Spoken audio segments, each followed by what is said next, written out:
Hello everyone.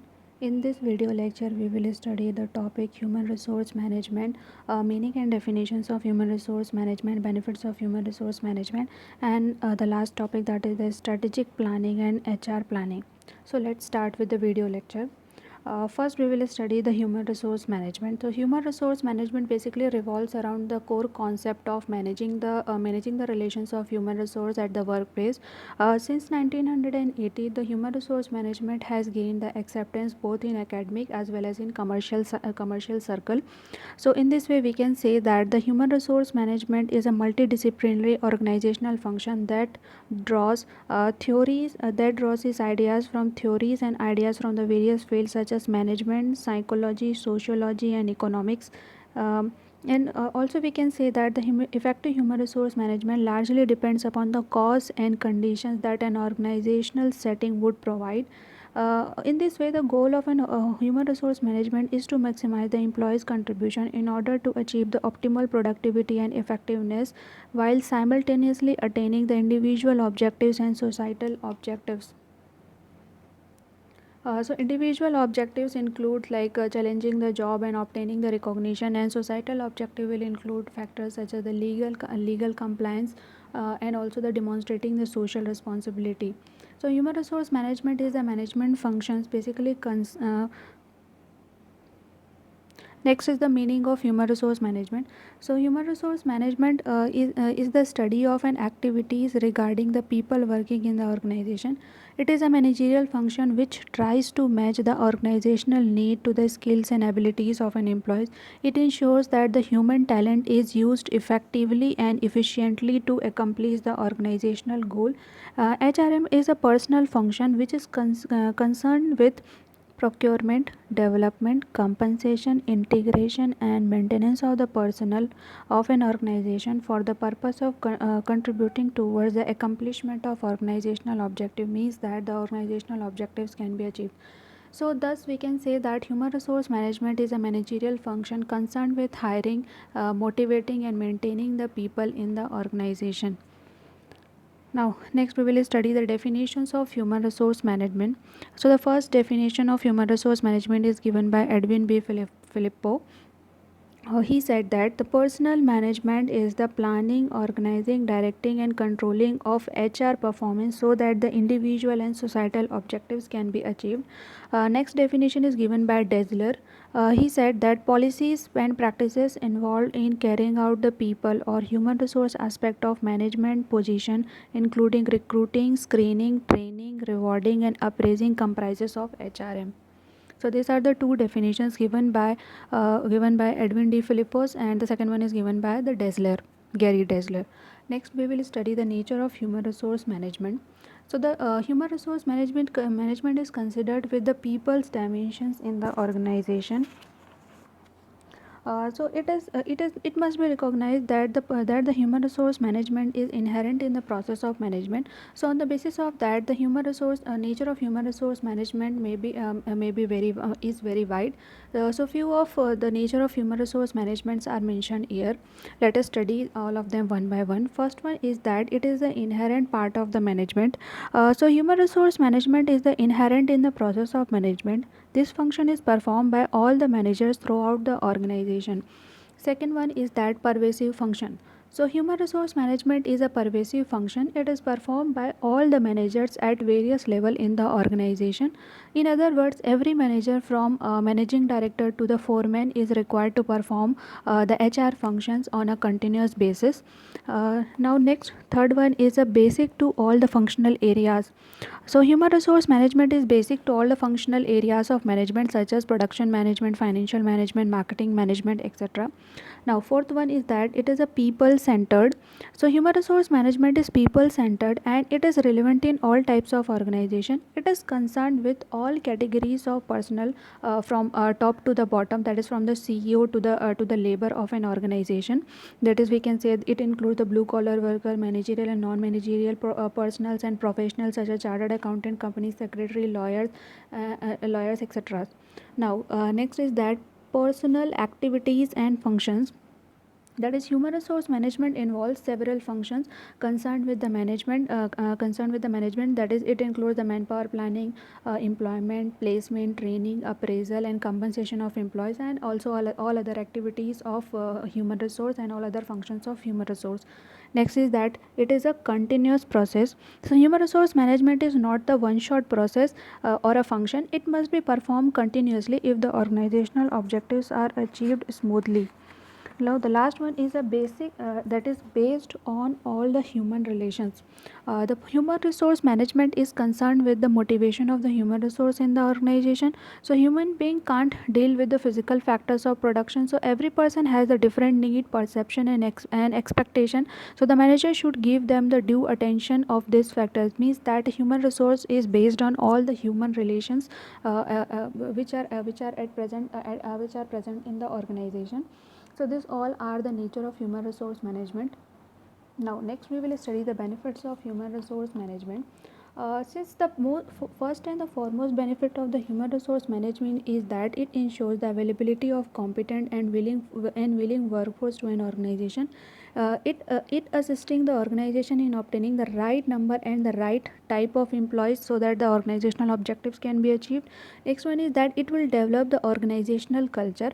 Next is that it helps in maintaining the performance standard and thus increase the productivity of an employees as well as the organization. It establish and maintain the harmonious employer and employee relationship. It helps to create and maintain the safe and a healthy work environment. It provides the well trained and the well motivated employees to the organization so that they can work effectively and efficiently in the organization. Next is that it increases the employee satisfaction and self actualization of employees. Now next is that it will develop and maintain the quality of work life of employees. It also helps in communication of HR policies to all the employees of an organization. Last is that it also helps to maintain some of the ethical policies and behaviors of organization. Now we will study strategic planning and HR planning. So strategic planning and HR planning is correlated or interrelated, or we can say that is this both of them can be clubbed in one, that is strategic HR management. So strategic HR management is defined as an integrating human resource management strategies and systems to achieve the overall mission and strategies and the success of the firm while meeting the need of employees and other stakeholders. So strategic HR planning is important component of strategic HR management. So it will link that HR management directly to the strategic plan of your organization. Next is that strategic HR plan that will allow to make the HR management decisions to support the future directions of the organization. So most of the mid to the large size organization have a strategic plan that guide the organization in successfully meeting its mission. Even the small organization with as few as the 10 staff can develop a strategic plan to guide the decisions about the future. The strategic planning is also important from the budgetary point of view, so that you can factor out the cost of recruitment, training, etc. into the organization budget. Now, next we will study the strategic HR planning process. So, the strategic HR planning process essentially consists of four steps: one, two, three, and four. These are the four steps. So, the first step is that accessing the HR capacity. Accessing the current HR capacity. So, based on the organization strategic plan, the first step is the strategic HR planning process is to access the current HR capacity of the organization. The knowledge, skills, and abilities of your current staff need to be identified, and this can be done by developing the skill inventory of each employees. Now, the second step is that forecasting the HR requirements. The next step is to forecast the HR need for the future based on strategic goals of organization.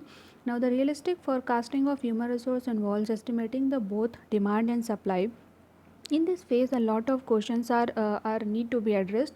That is, how many staffs will be required to achieve the strategic goal of organization? What job will need to be filled? What skill set will the people need? And now the third step under this is gap analysis. The next step is to determine the gap between where your organization wants to be in the future and where you are now. Thus, the gap analysis includes identifying the number of staff and the skills and the abilities required in the future in comparison to the current job situation or current situations of organization. Now, the last and the fourth step is developing HR strategies to support the organizational strategies. So in this stage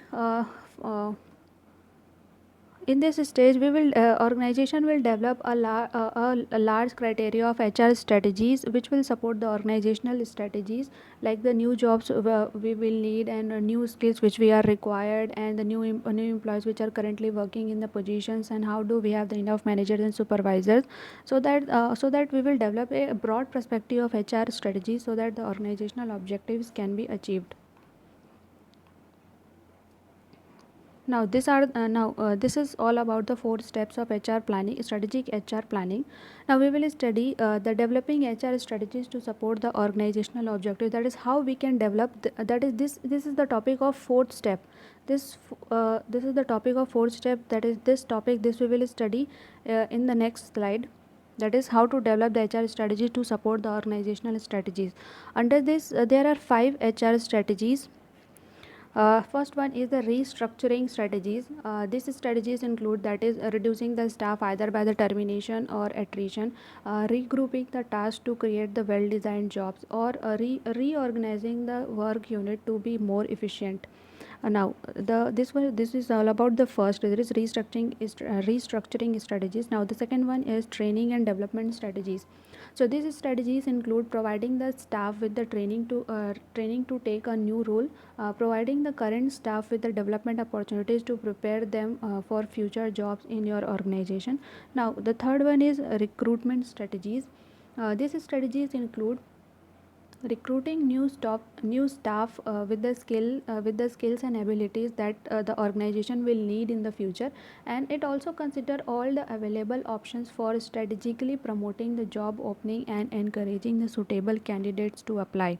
Now, the last one, fourth one is an outsourcing strategy. The fourth outsourcing strategies include using the external individuals or organization to do some of the task of organization, like outsourcing of employees, placement agencies, and also the payroll management, that is preparation of the payroll of employees. This kind of work can be authorized to the some other or outside organization. Now, the last one is collaboration strategies. So, by collaborating with the other organizations, the organization can have the better success at dealing with the shortage of certain skills. So, the various types of collaborations can be done, like working together to influence the type of courses offered by the educational institution, working together with the other organization to prepare the future leaders by sharing the development of promising individual, sharing the cost of training for a group of employees, and allowing the employees to visit other organization to gain the skill and insight. So this all are developing the HR strategies to support the and organizational strategies techniques. Now, thank you so much for listening it very patiently.